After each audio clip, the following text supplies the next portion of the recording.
Last term पे numericals करे तो देख न्यूमेरिकल शायद मैंने आप लोगों को दिया भी था। I have given one numerical. तो Yes, ma'am. Have you got the answer? Yes, ma'am.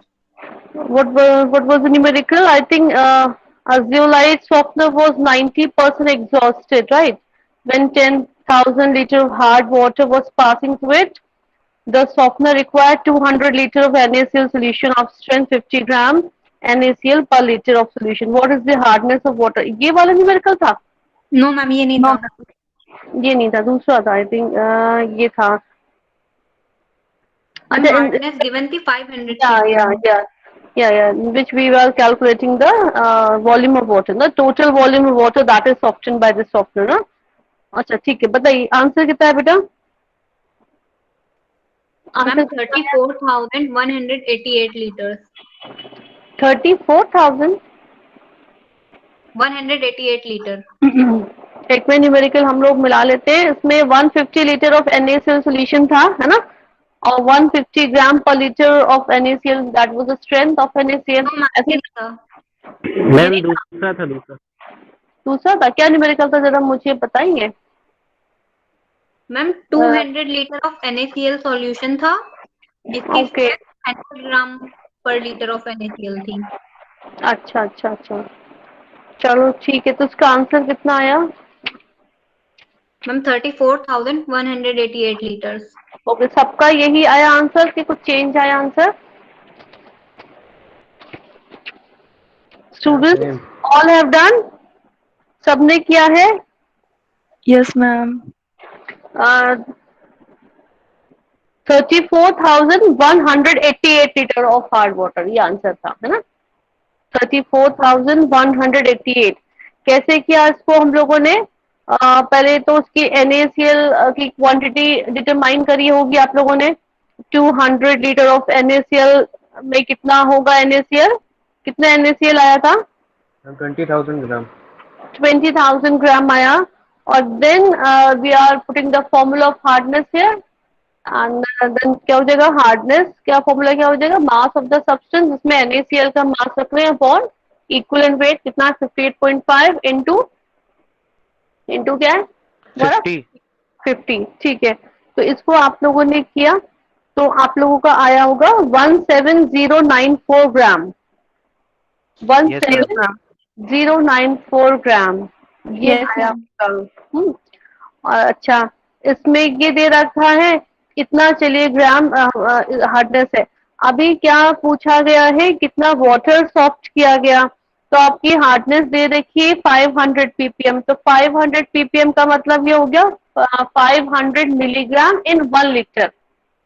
500 milligram in 1 litre है। तो हमने हार्डनेस कितनी निकाली है? 17094 ग्राम। तो 17094 ग्राम कितने लीटर पानी में होगा? जो 17094 को ग्राम को मिलीग्राम में कन्वर्ट करने के लिए हमने 1000 से मल्टीप्लाई कर दिया, है ना? और क्या लिखा? 500 milligram is present in 1 litre, then 17094 into 10⁻³ milligram will be present in. तो कैसे निकालेंगे? 1/500 इंटू 17094 इंटू 10⁻³। तो आपका आंसर आ गया 34188 लीटर्स ऑफ हार्ड वाटर। किसी को स्टूडेंट्स कहीं कोई डाउट हो तो मुझे बताओ, तो मैं यहाँ पे बोर्ड पे करके बता दूँ। मैम बोलिए। Ma'am can we assume it to be x litres ma'am? Yes 1790। Yes yes, you have to assume ना कि 17094 into 10⁻³ milligram present in x litre. Okay ma'am. तभी तो आपको एक्स लीटर तो निकालना है। Yes ma'am. 17094 आपको ग्राम में आया, but you have to convert into milligram, then you have to multiply by 10⁻³ and it will be present in x litre. तो एक्स लीटर ही निकालना था आपको यहाँ पर। कोई डाउट हो तो स्टूडेंट तुरंत पूछ लीजिए, मैं बोर्ड पे बता दूंगी, नहीं तो उसका सोल्यूशन मैं आपको भेज दूंगी अगर किसी को कोई डाउट हो तो। नेक्स्ट करें न्यूमेरिकल फिर।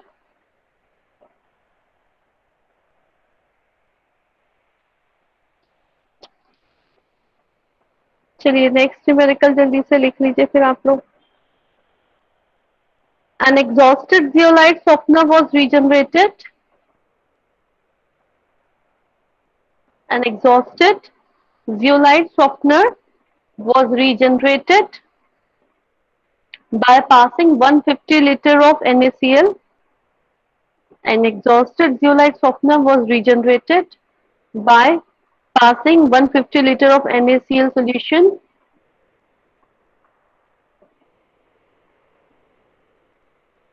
having a strength of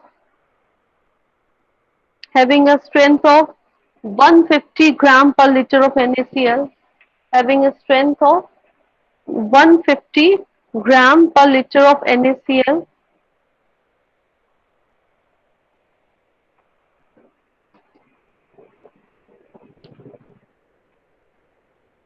If the hardness of water is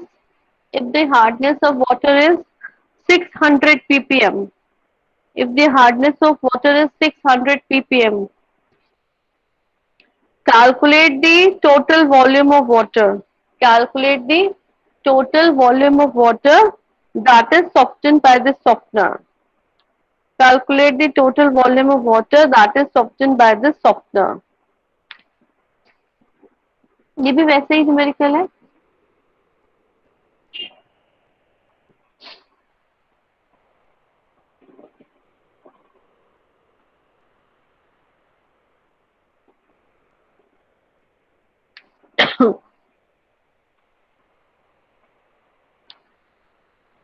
कर रहे हैं. Yes, ma'am. Ma'am hmm.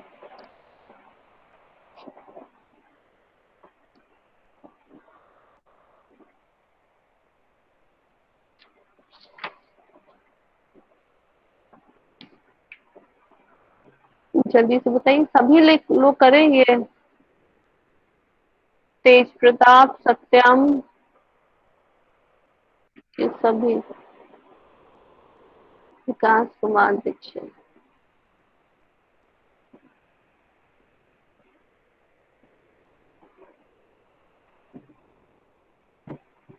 Vikas Kumar Dixit, why you were so late?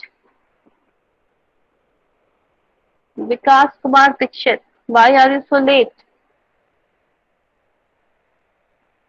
Ma'am, there is a network problem, ma'am.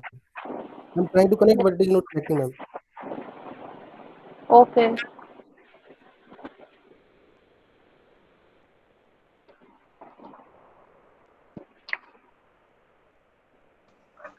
Ma'am answer आ गया 32,051 litre. 32,000 ना. Yes ma'am.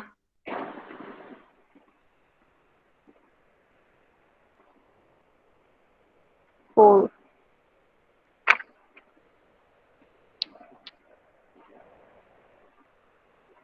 Sure.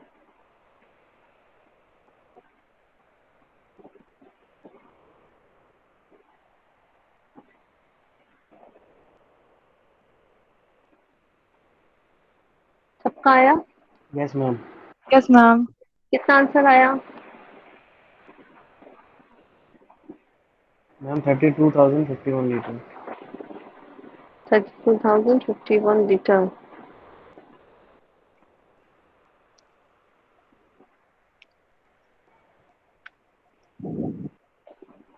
तो 32510 आ रहा होगा ना.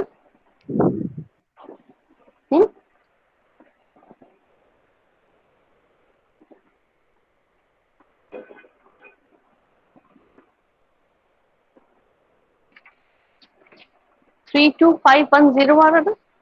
No, नहीं, ma'am. ma'am. 32051. 32051. Yes, ma'am. ma'am. 32,051. अच्छा, तो इस पे आंसर तो थोड़ा, इस पे तो 3.25 इंटू 10⁴ लिखा हुआ है, तो अगर ऐसा भी करेंगे तो 325 आएगा. आपका 3205 आप बता रहे हो, है ना? Yes ma'am. Yes, ma'am.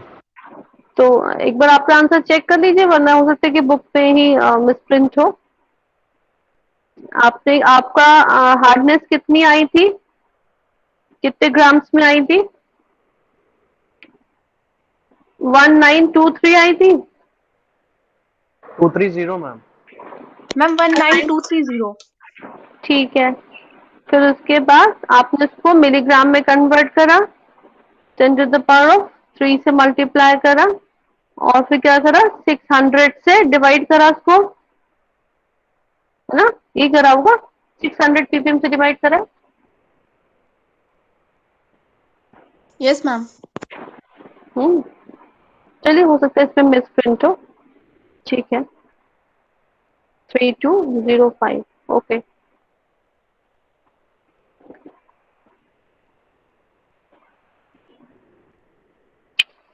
सपने कराम अभिषेक, आपका आंसर आया राज Katiyar, Yes, ma'am.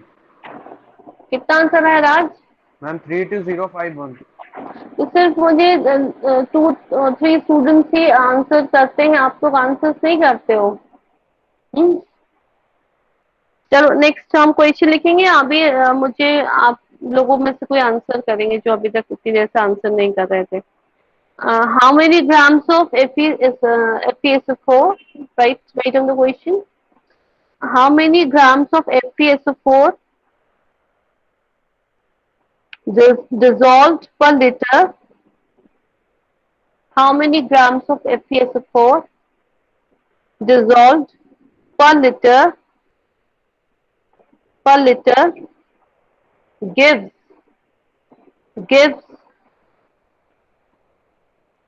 210.5 ppm, 210.5 ppm of hardness, 210.5 ppm of hardness. How many grams of FeSO4 dissolved per liter gives 210.5 ppm of hardness? जल्दी से बताइए। इसमें हार्डनेस दे रखी है, क्या पूछा गया है? मास ऑफ द सब्सटेंस पूछा गया है ना, मास ऑफ द सब्सटेंस निकालना है आपको। मैम रिपीट कर दीजिए। How many grams of FeSO4 dissolved per liter gives 210.5 ppm of hardness?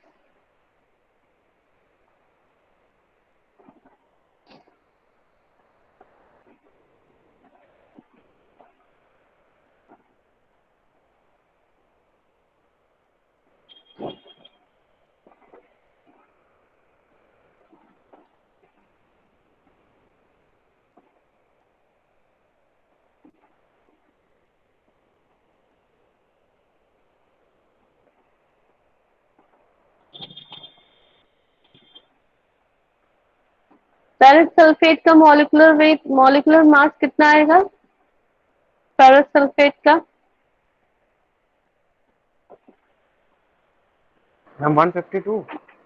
नहीं 152 का होगा, ये आयरन का 56 होता है।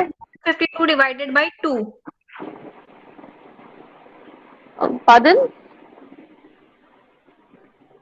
Sorry, what are you saying बच्चे? हेलो, 76. आयरन का वेट कितना होता है?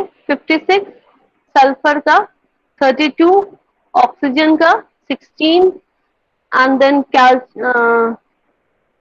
ठीक है बस, है ना, 56, 32 एंड 16। तो कितना हो गया वेट FeSO4 का? 136, 136 हो गया FeSO4 का वेट।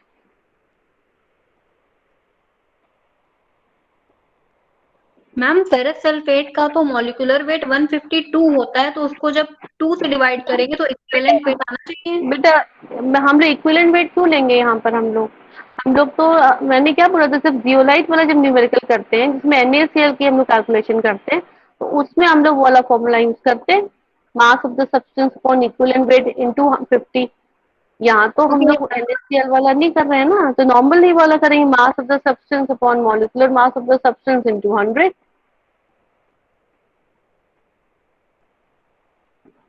अब यहाँ पर हार्डनेस दे रखी, this is the formula for the hardness, hardness is given and you have to find only the mass of the substance. Mass of the substance is X, so X upon FeSO4 का molecular mass कितना होता है? 136। Ma'am ma'am हाँ 572.56 milligram 572 milligram. No no no, ये answer तो नहीं है, book में तो आंसर नहीं है।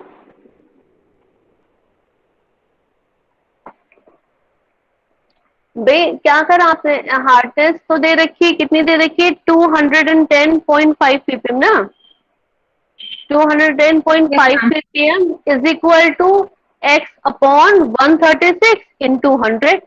ये तो करना है, x निकालना है। मैम 100 करना। अभी मैं बात बेटे क्या बोला मैंने कि जब जियोलाइट वाले न्यूमेरिकल करते हैं, बहुत ध्यान से सुनो, जब जियोलाइट वाले न्यूमेरिकल करते हैं जिसमें आप NaCl के थ्रू हार्डनेस डिटरमाइन करते हो, तो हार्डनेस का फॉर्मूला फॉर मोनोवेलेंट सॉल्ट हम लोग ये वाला यूज करते हैं, मास of the substance upon equivalent weight of the substance into 50। ठीक है, जब जियोलाइट वाले फॉर्मूले में NaCl के थ्रू कैलकुलेशन होता है। अभी जियोलाइट वाला न्यूमेरिकल नहीं है, NaCl इसमें नहीं है, तो हम लोग वहां पर मोनोवेलेंट वाला फॉर्मूला नहीं लगाएंगे। कौन सा फॉर्मूला लगाएंगे, मास of the substance upon molecular mass of the substance into 100, जो फर्स्ट वाला फॉर्मूला हम लोग कर रहे थे। इस बात को बहुत ध्यान से समझ लें आप लोग, फिर जियोलाइट के न्यूमेरिकल में आप वो इक्विवेलेंट वाला फॉर्मूला लगाओगे। Ma'am ma'am 286 milligram 154.77.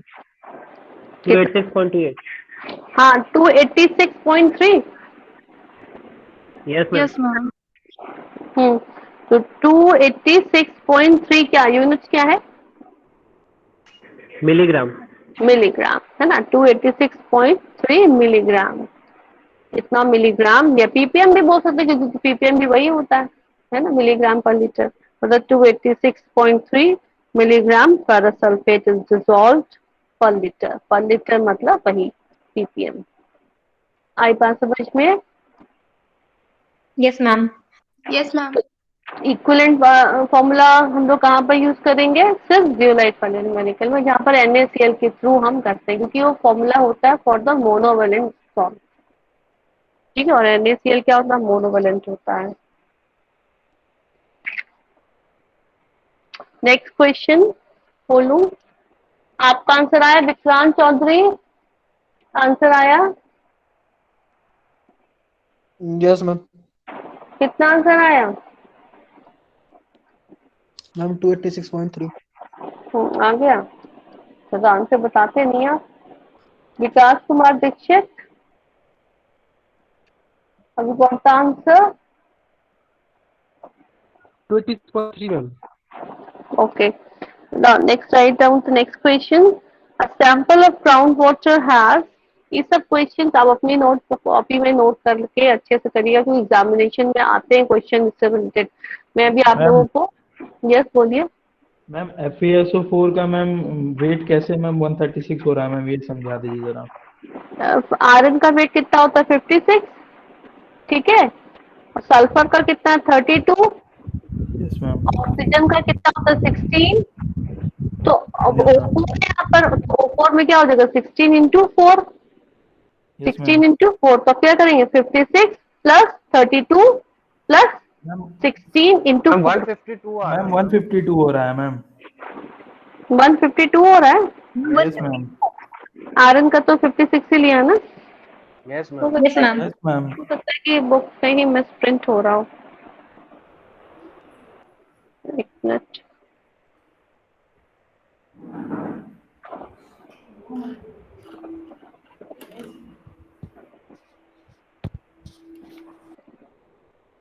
अच्छा 152 ना, ठीक है 152 ही आ रहा है, बुक में ही मिस प्रिंट है, 136 दे रखा है ना इसमें। ठीक है, तो आप 156 से ही करेंगे कैलकुलेट, तो आंसर कितना आएगा वो आंसर निकालिए फिर। मैम 319.96। ठीक है, क्या 319, यस मैम। मैं भी आपका जो मिस प्रिंट है सही कर लूँ, मैं पेन राइट ना, ओके ठीक है। ठीक है, सबका फिर यही आया, 152 से सब करेंगे calculate.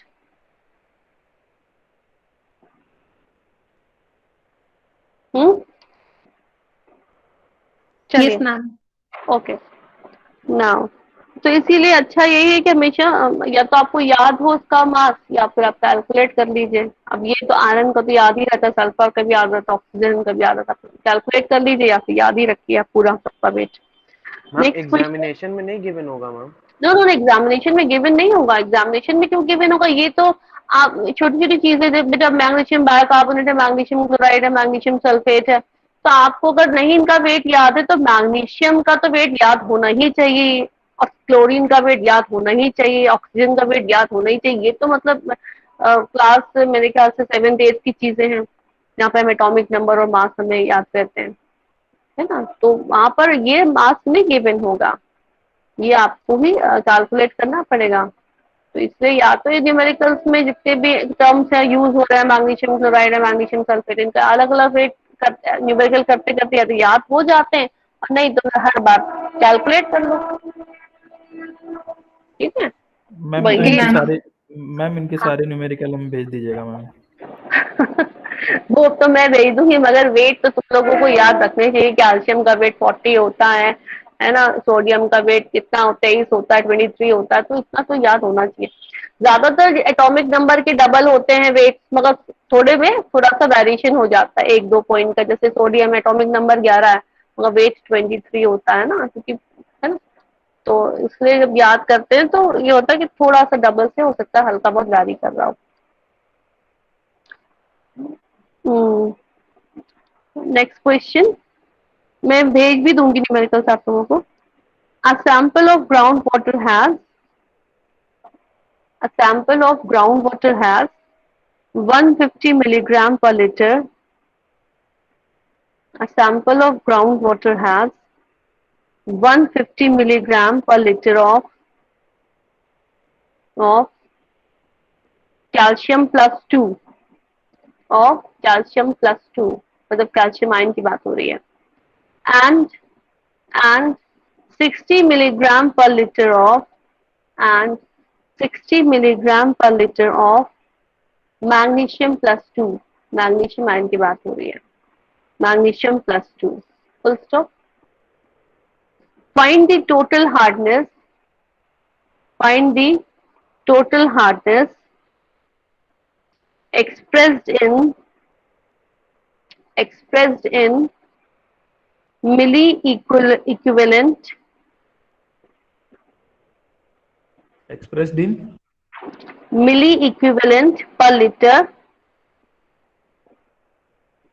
milli equivalent per liter and milligram per liter and milligram per liter in terms of calcium carbonate and milligram per liter in terms of calcium carbonate। मतलब पीपीएम में निकालना है या फिर मिली इक्विवेलेंट में निकालना है। मिली इक्विवेलेंट क्या होता है, 1 ppm या 1 milligram per litre is equal to 50 milliequivalent होता है, ठीक है। 1 मिलीग्राम या 1 ppm is equal to 50 milliequivalent per litre, ये रिलेशन होता है, ये याद रखिएगा। अब निकालिए जल्दी से hardness.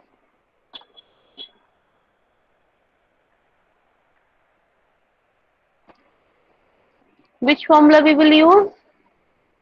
Formula number 1 or formula number 2? Ma'am 1। 1, because ma'am we are 1। taking, yeah, 1 because these are the bivalent salts, और वैसे भी मैंने बोला सिर्फ जियोलाइट में ही आप यूज करना उसको।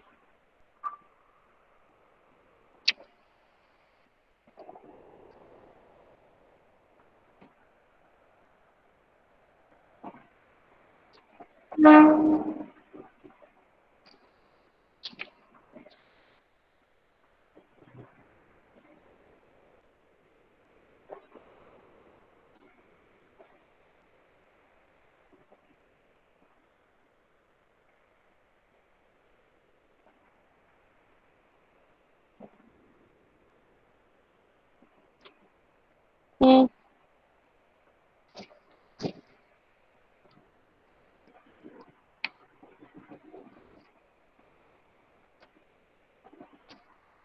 my answer,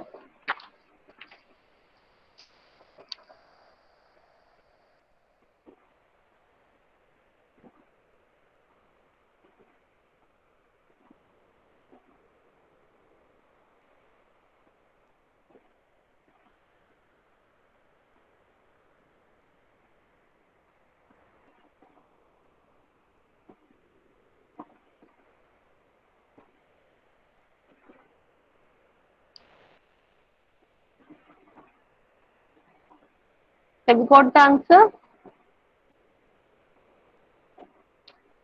इतना टाइम कैसे लग रहा बच्चों? Ma'am hmm, 1433.3 milligram per ppm। कितना बताया आपने? 1433.3। No no no no no no no 326.6 ppm। किसका? टोटल बता रहे हैं, टोटल बता रहे हैं। Yes ma'am, total. नो, क्या कर क्या रहे हैं? मास ऑफ द सब्सटेंस, कैल्शियम वाला जब करेंगे तो क्या है, मास कितना है दे रखा है इसमें, कैल्शियम में 150, 150 अपॉन 150 अपॉन कितना करेंगे? मैम 40। 40 ना, 150 अपॉन 40 इंटू 100, ये तो पता है। Yes ma'am. 150 upon 40 into 100 is equal to how much? 375। Yes ma'am. Yes, ma'am. 375 milligram per liter.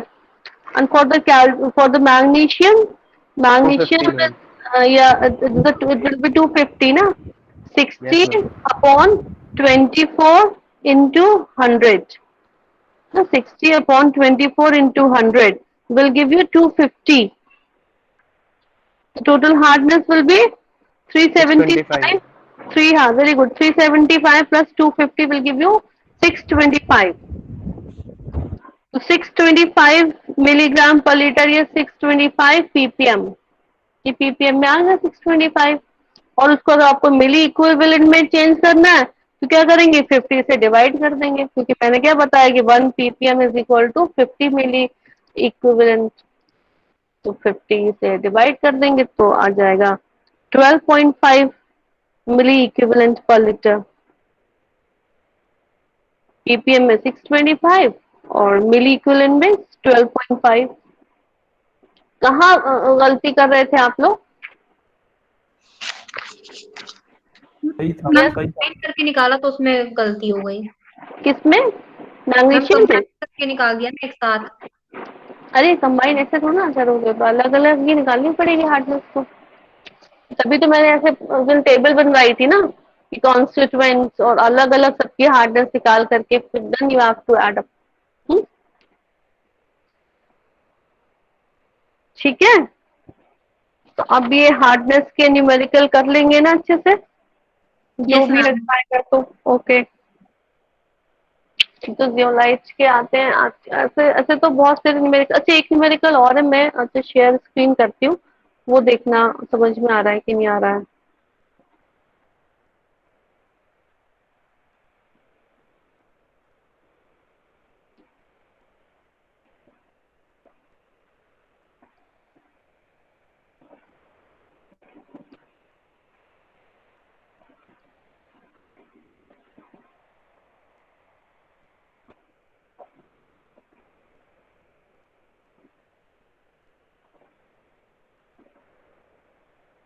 ये एक न्यूमेरिकल है, ये विजिबल विजिबल हो रहा है बच्चों? Screen yes visible ma'am. है? Yes, ma'am. Yes, एक ma'am. देखिए ये न्यूमेरिकल है। After treating 10 to the power 4 liter of water by an exchanger, the cationic resin requires 200 liter of 0.1 NaCl and anionic resin required 200 liter of 0.1 NaOH. Find the hardness of the water sample.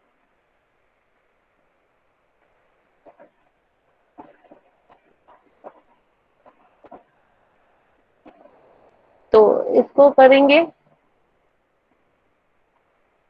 इसका screenshot ले सकते हो ना, नहीं तो फिर मैं उसको सेंड कर दूंगी, न्यूमेरिकल को करना, इसमें मैम कुछ भी। स्क्रीनशॉट ले लिया। मैम हाँ सेंड कर स्क्रीनशॉट, दीजिएगा मैम। हाँ सेंड भी कर देंगे, स्क्रीनशॉट ले लो, ये करना। ये भी इजी है, इसमें ऐसा कुछ भी नहीं है। और यहाँ पर आपको बस ये ध्यान रखना है कि यहाँ पे कितना दे रखा है, कीटानिक रेजिन के लिए 200 लीटर ऑफ 0.1 NaCl दे रखा है ना, और एनायनिक के लिए ये इतना दे रखा है NaOH। Find the total hardness of the. देखिए यहाँ पर भी वही बात होती है जैसे हम लोगों ने जियोलाइट में करा था कि हम लोगों ने NaCl कितना रीजनरेशन में यूज हुआ था, तो उसको देख करके जियोलाइट सॉफ्टवेयर में उसकी हार्डनेस निकाली थी वाटर की। तो यहाँ पर भी कि केटानिक एनायनिक जो हमारा रेजिन मेथड होता है, तो उसमें क्या करते हैं हम लोग, वो भी एक टाइम बाद एग्जॉस्ट हो जाता है, उसको हमें फिर से रीजनरेट करने के लिए क्या करना पड़ता है, केटानिक एक्सचेंजर को HCl से ट्रीट करना पड़ता है और एनायनिक एक्सचेंजर को NaOH से ट्रीट करना पड़ता है ना। तो हम जितना ज्यादा HCl कंज्यूम हुआ रीजनरेशन में, उतना ज्यादा ही वाटर की हार्डनेस होगी। यहाँ पर भी वही चीज है, तो यहाँ पर HCl की क्वांटिटी दे रखी है, तो इसी को देख करके आपको टोटल हार्डनेस निकाल देनी है। एनायनिक से हमें मतलब नहीं है यहाँ पर। एनायनिक से मतलब क्यों नहीं है, क्योंकि मेन हमारा जो हार्डनेस रिमूव हो जाती है, जो कैल्शियम मैग्नीशियम जो रिमूव हो जाता है, वो केटायन एक्सचेंजर से रिमूव हो जाता है। तो मेन आप क्या करोगे, केटायन एक्सचेंजर में कितना HCl लग रहा है उसको देख करके आपकी हार्डनेस निकल आएगी। तो यहाँ पर देखिए hardness in 10 to the power of 4 litre of water के लिए लिखा हुआ है कितना लीटर ऑफ 0.1 HCl यूज हुआ है ना। तो ये क्या हो गया, इज इक्वल टू क्या लिख देंगे हम 200 लीटर ऑफ 0.1 एंड ये किसके इक्वल होगा, कैल्शियम कार्बोनेट के इक्विवेलेंट होगा। ठीक है, क्यों, क्योंकि हम लोग हार्डनेस किसके टर्म्स में निकालते हैं, कैल्शियम कार्बोनेट के इक्विवेलेंट निकालते हैं। तो क्या होता है, हम लोग जो फॉर्मूला लिखते हैं ना N1V1 is equal to N2V2, अगर एक की नॉर्मेलिटी और उसका वॉल्यूम का मल्टीप्लिकेशन जो होता है दूसरे की नॉर्मेलिटी और वॉल्यूम के मल्टीप्लिकेशन के बराबर होता है, ये फॉर्मूला जानते हैं ना, N1V1 is equal to N2V2। बच्चों समझ में आ रही है बात Yes, बोल ma'am. रही हूँ मैं, Yes, है ma'am. ना। Yes, ma'am. तो यहाँ पर भी क्या आपने ले सपोज करो ये यहाँ पर N.1 N जो है वो N1 है और ये 200 लीटर क्या है V1 है। ठीक है, N1 into V1 is equal to क्या होगा, N2 इंटू V2। तो अगर कैल्शियम कार्बोनेट के लिए निकाल रहे हैं हम लोग, तो अगर ये 200 लीटर ले रहे हैं तो नॉर्मेलिटी भी क्या होगी, 0.1 N ही होगी। ये क्या होगा, कैल्शियम कार्बोनेट की इक्विवेलेंट निकाल रहे हैं हम लोग, यहाँ पे ये लिख दिया। अब क्या बातें आती है कि 0.1 नॉर्मेलिटी का मतलब क्या हो गया, 0.1 नॉर्मेलिटी का मतलब क्या हो जाएगा, देखिए यहाँ पर क्या हुआ, 200 into 0.1 litre of 1 N calcium carbonate, 200 into 0.1 litre of 1 N calcium carbonate. तो 220 litre of 1 N calcium carbonate is equal to 20 into 50। 50 क्यों आ गए यहाँ पर, 50 क्यों आ गए यहाँ पर, 50 क्यों आ गया, कार्बोनेट का इक्विवेलेंट वेट होता है, क्योंकि हम लोग इक्विवेलेंट वेट से निकाल रहे हैं 20 इंटू 50। तो यहाँ पर क्या होगा 1000। एक बार ये तुम लोग अपने से पहले समझ लेना क्वेश्चन, ठीक है, उसके बाद मैं फिर आपको पूरा अच्छे से एक्सप्लेन कर दूंगी। पहले आप एक बार क्वेश्चन पहले समझ लेना, ठीक है, फिर इसको मैं अभी सेंड भी कर दूंगी, नहीं आएगा तो फिर विल डिस्कस। इसमें आपको कुछ नहीं करना, वो N1V1 is equal to N2V2 को फॉर्मूला लगा देना और कुछ नहीं करना, ठीक है। फिर आंसर जो आपका आएगा यहाँ पे ग्राम में आएगा, ग्राम को आपको ppm में चेंज कर देना है, ठीक है। चलिए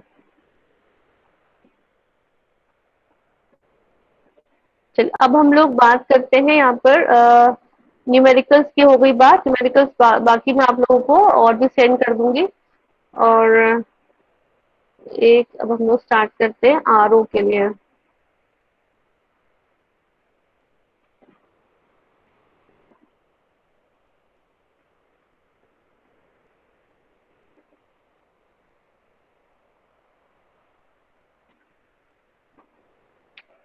आरओ के लिए कुछ हम लोगों ने डिस्कस किया था लास्ट टर्म पे, हाँ Yes, ma'am. हाँ, क्या डिस्कस किया था हम लोगों ने आरओ के लिए। सबसे पहले हम लोगों ने बात करी थी कि डिसैलिनेशन का मतलब क्या होता है। डिसैलिनेशन का मतलब होता है removal of salt from water is known as desalination. इसके कई मेथड्स हैं, thermal distillation, reverse osmosis and electrodialysis. तो अभी हमारे कोर्स में यहाँ पर रिवर्स ऑस्मोसिस है, तो हम लोग रिवर्स ऑस्मोसिस के बारे में पढ़ेंगे। तो उससे पहले हमें क्या करना था, ऑस्मोसिस की डेफिनेशन को जानना था कि व्हाट इज ऑस्मोसिस। तो लास्ट टर्म पे हम लोगों ने ऑस्मोसिस भी डिस्कस किया था। What is osmosis, what is osmosis, A movement of solvent molecules from higher concentration to lower concentration of solute. From higher concentration, solute का कॉन्सेंट्रेशन जहां पर हायर होता है वहां से मूवमेंट होता है। Ma'am low concentration to high concentration. हाँ, मूवमेंट तो सॉल्वेंट का होगा, मगर कहाँ से होगा? जहां पर सोल्यूट का कॉन्सेंट्रेशन लोअर होगा।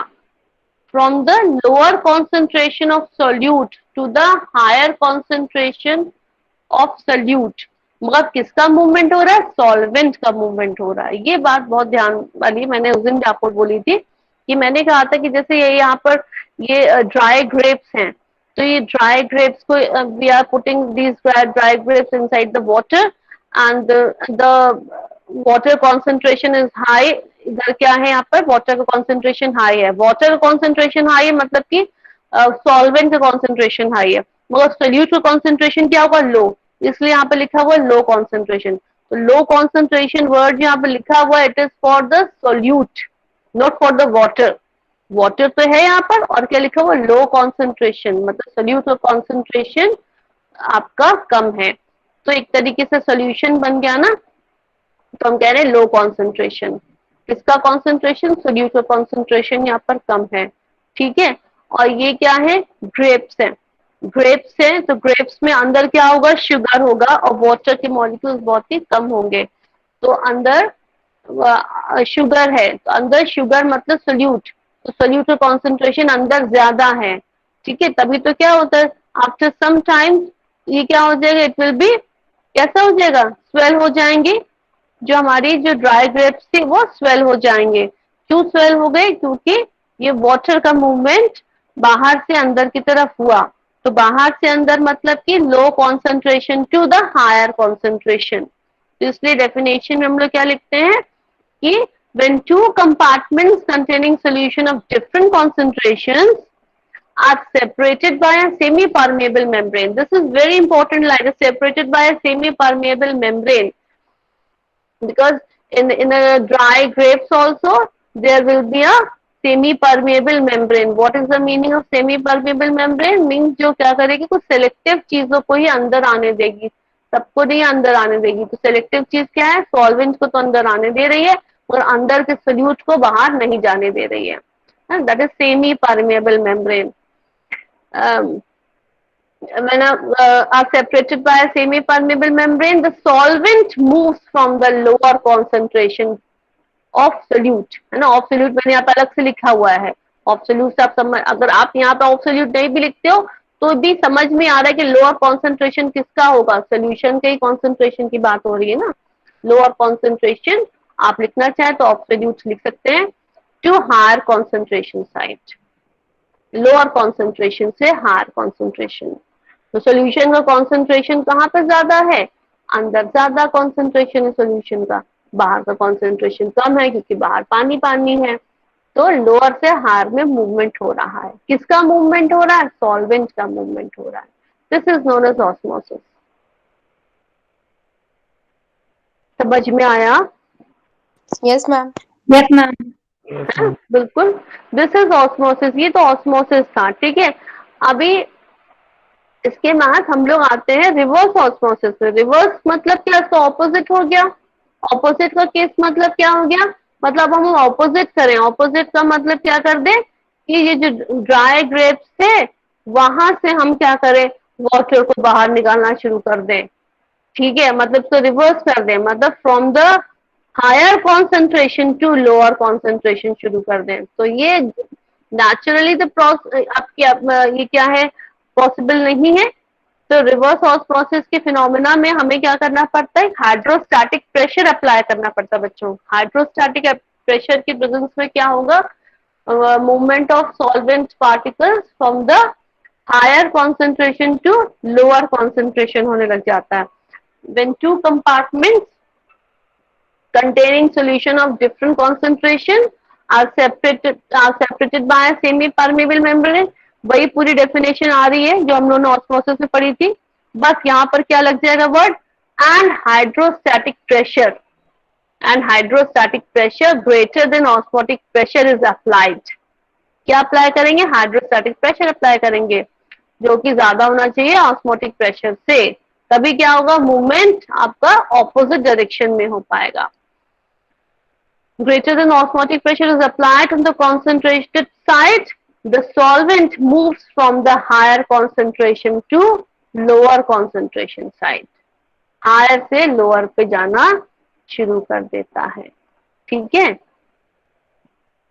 जैसे कि अभी घरों पे हमारे आरओ के प्लांट्स लगते हैं, तो आरओ के जब हमारे घर में मशीन लगती है तो क्या होता है कि वहां पर जो वाटर हमें आ रहा है ग्राउंड से, जो वाटर निकल कर आ रहा है वो क्या होगा, हाईली कॉन्सेंट्रेटेड होगा। हाईली कॉन्सेंट्रेटेड क्यों होगा, क्योंकि उसमें बहुत सारे मिनरल्स होंगे, है ना, जो हमें नहीं भी जरूरत है वो सब भी उसमें डिसॉल्व है, that will be highly concentrated.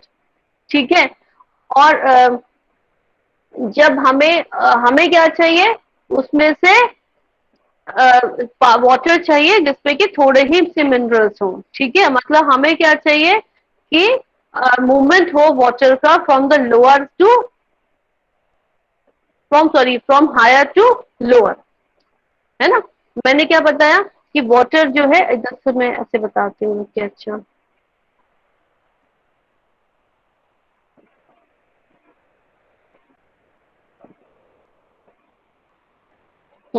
अभी दिख रहा है, मेरा बोर्ड दिख रहा है बच्चों, यस मैम।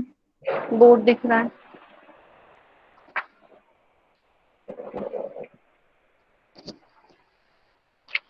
अब क्या हुआ कि ये जो वाटर आ रहा है, ठीक है, जो वाटर आ रहा है, टैप वाटर आ रहा है, इसमें क्या है, बहुत सारे मिनरल्स हैं, तो that will be highly concentrated, that will be highly concentrated water होगा जो में ग्राउंड वाटर मिल रहा है।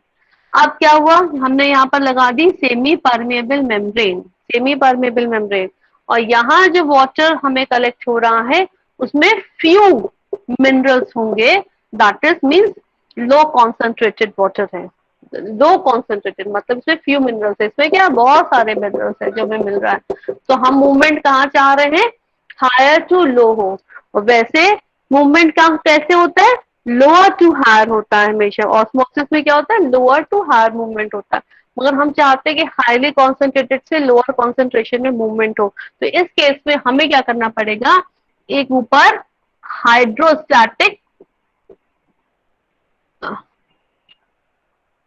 हाइड्रोस्टैटिक प्रेशर एक्सर्ट करना पड़ेगा। हाइड्रोस्टैटिक प्रेशर एक्सर्ट जो हम करेंगे उसकी वजह से क्या होगा कि ये यहाँ पर जो वाटर पे प्रेशर पड़ेगा तो ये फोर्सफुली मूव करेगा हाईली कॉन्सेंट्रेटेड से लोअर कॉन्सेंट्रेशन की तरफ। और ऑस्मोसिस में क्या होता है, ऑस्मोसिस में क्या होता है, lower concentration to higher concentration movement होता है। ठीक है, मगर रिवर्स ऑस्मोसिस में हमें क्या करना पड़ेगा, हायर टू लोअर में मूव कराने के लिए हाइड्रोस्टैटिक प्रेशर एक्सर्ट करना पड़ा, और हो जाने से यहाँ पे जो वाटर कलेक्ट हो गया वो हमको मिल गया। This is the basic phenomena of the reverse osmosis. ठीक है, अब इसके अलावा जो हम इसमें जो सेमी परमेबल मेम्ब्रेन होती है, ये बच्चों जो होती है वो नायलॉन की बनी हो सकती है या पीएमएमए की बनी हो सकती है, कई सारे मटेरियल्स आते हैं जिसमें ये सेमी परमेबल मेम्ब्रेन बनी होती है। इतनी बात समझ में आई? Yes, ma'am. Again, I'm screening my sorry, I'm sharing my screen.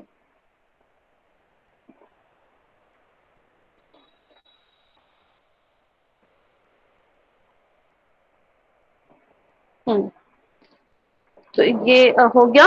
When brackish water, saline water and pure water is separated by a semi-permeable membrane, water moves from saline to pure water compartment. ठीक है, reverse osmosis में यहाँ पर भी देख लीजिए, यहाँ पर ये ब्रैकिश वाटर और सी वाटर है, दिस इज हाईली कॉन्सेंट्रेटेड, और ये प्योर वाटर है, दैट इज लो कॉन्सेंट्रेटेड, है ना। और यहाँ पर बीच में क्या लगी हुई है, सेमी परमेबल मेम्ब्रेन लगी हुई है। तो जो मूवमेंट होगा, अगर ऑस्मोसिस की बात करें तो यहाँ से यहाँ मूवमेंट होना चाहिए, है ना, lower to higher concentration movement होना चाहिए, मगर हमने ऊपर से प्रेशर एक्सर्ट कर दिया, जिसकी वैल्यू ऑस्मोटिक प्रेशर से ज्यादा है, pressure greater than osmotic pressure. अब ये वाटर जो है यहाँ से यहाँ मूव करने लग गया और हमें आरओ का वाटर मिल गया। ठीक है, this is the basic phenomena. And what will the advantage? The process is simple, cheap and reliable. It only removes the ionic salts, but also it not only removes the ionic salts, but also the non-ionic colloidal matter and high molecular weight organic matter. ये तो सभी को remove कर देगा इनके साथ, ऐसा तो नहीं है कि सिर्फ केटायन को कर रहे हैं, एनायन को कर रहे हैं। Although the installation cost is high, the maintenance cost is low. एक बार लगा लेते हैं तब उसको थोड़ा महंगा लगता है, बाद में हमारे लिए सस्ता ही है। The membrane can be replaced in 3-4 minutes and hence can be uninterrupted water supply. बहुत जल्दी से अगर आपकी इसकी जो मेम्ब्रेन होती है कुछ टाइम बाद घरों पे जब आते हैं ना सर्विसिंग पे, तो वो रिप्लेस कर देते हैं 3-4 मिनट के टाइम पे। डिसएडवांटेज क्या है? मेम्ब्रेन कॉस्ट हाई होती है, जब मेम्ब्रेन लगाते हैं उसकी कॉस्ट हाई होती है, और membrane should withstand pressure of 2 to 100 ATM। ठीक है, ये भी यहाँ पर वही आपको मैंने रिप्रेजेंट करा हुआ है कि ये ऑस्मोसिस हो रहा है, ये रिवर्स ऑस्मोसिस हो रहा है। ठीक है, ये भी आपको फाइल में शेयर कर दूंगी। यहाँ पर भी रिवर्स ऑस्मोसिस की ये डेफिनेशंस वगैरह लिखी हुई है।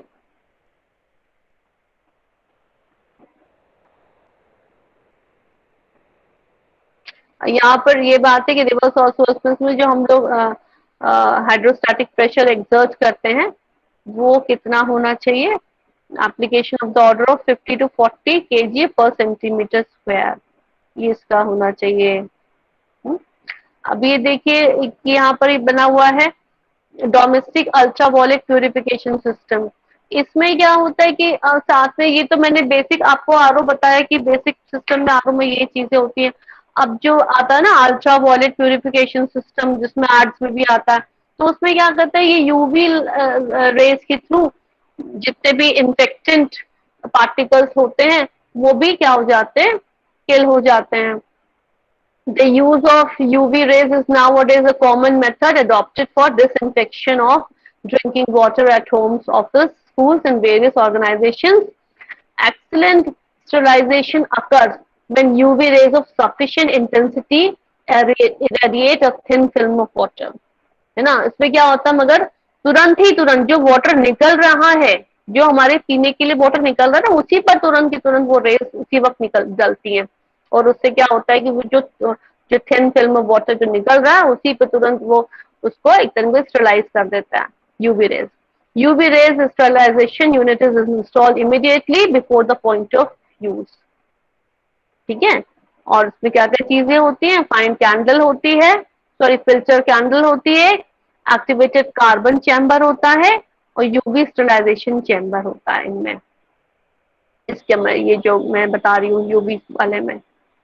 ठीक है, तो अलग अलग तरीके के होते हैं आरओ, तो उसके डायग्राम्स भी मैंने यहाँ पर शेयर करे हुए। आपके घरों पे जैसे लगा होता है तो आपका इनकमिंग वाटर है, इन है, सेडिमेंट फिल्टर होता है, फिर कार्बन फिल्टर लगा हुआ था, कार्बन 2 फिल्टर लगा हुआ था, फिर ये वाटर यहाँ से यहाँ जा रहा है, यहाँ से होते हुए मेम्ब्रेन हाउसिंग, यहाँ पे मेम्ब्रेन होती है, यहाँ पर रिवर्स ऑस्मोसिस होगी, उसके बाद ये वाटर तो ड्रेन ऑफ हो गया है ना, और बाकी यहाँ से वाटर निकल करके फ्लोर वाटर टू टैंक चला गया। तो कई सारे इसमें लगे होते हैं। आरओ का तो सिर्फ इतना ये लगा हुआ है, इससे पहले हमारा सेडिमेंट फिल्टर भी लगे होते हैं ताकि जितनी भी मधी इम्प्योरिटी है वो भी सेटल डाउन हो जाए। Is it clear? Yes ma'am. Yes ma'am. ठीक है, तो इसकी फाइल भी मैं आप लोग को शेयर कर दूंगी और ये आप लोग कर लेना न्यूमेरिकल्स और ये RO. Okay class, let me stop the recording. Okay class, have a nice day. God bless you. Thank you, ma'am.